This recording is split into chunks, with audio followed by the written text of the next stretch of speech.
Before I start, how many of you guys had breakfast today?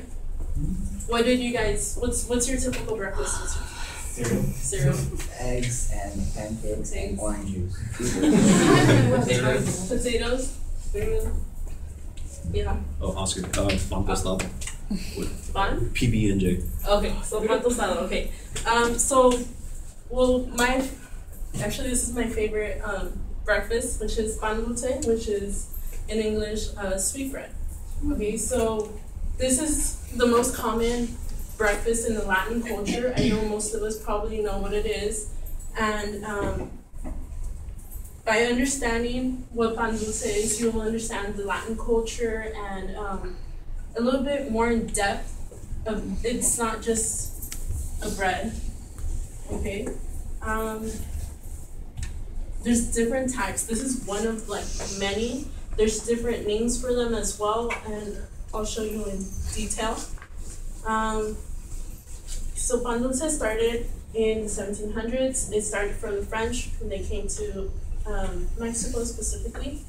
And in the 1700s, the pan dulce started because of the French pastries. It somewhat resembles the French pastries, which later led to specifically into pan dulce. And so the different types. This is cuernos, which means horns in Spanish, and you can see in the shape.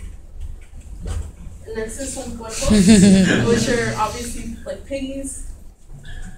Elotes is corn. So if you rip them in the middle, it's gonna be a little bit thicker. We have conchas, the most basic one that everybody knows is conchas. Conchas means shell in Spanish, so it's supposed to resemble a shell. And niño envuelto is essentially what it means is like a kid. How do I say? Like imagine a kid like wrapped. This has, you can see the coconut flakes on the top. And it's strawberry.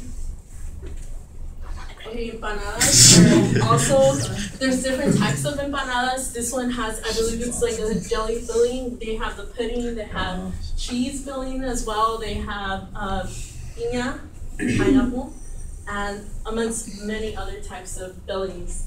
I believe they're called turnovers in English. Semas is the most basic one. Semas is it's basically just like wheat bread. We have ojo de buey. Buey is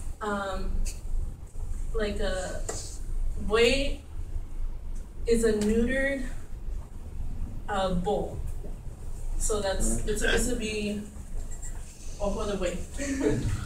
We have orejas. Orejas is ears in Spanish. I don't know how that resembles an ear, but there you have it, the orejas. The orejas are compared to the other types are very like crispy and flaky. You have yoyos.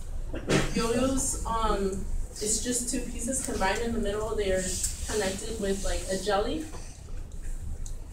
And those are just some of the basics. Of course, there's many types. And this is specifically one that goes within my culture. As one of our classmates was talking, we have Rosca de Reyes. Rosca de Reyes represents the Reyes Magos, which are the kings that come to see baby Jesus. We have like the conchas, you have them right here, and they're colored. And there's also a baby within it, and we all know, most of us know, once you find the baby, you throw the party. So that's everyone who gets a piece should be invited to the party, as well as we have pan de muertos, which is an offering that you give to your dead ones. Obviously, when you go to see them in the cemetery. Okay, and so why I connect myself with pan dulce is because when I was little, in the neighborhood, we would always have those those like parties, and it would be at night, and they would have canela, which is Cinnamon tea. Cinnamon boiled. It's just canela and pan dulce. Okay, and to review, pan dulce is obviously a main breakfast within Latin culture, as well as it goes in depth with our culture as for the Reyes Magos and Dia de los Muertos. So the next time you bite into one of these pastries, think that it doesn't just represent pan, it represents the Latin culture. Thank you.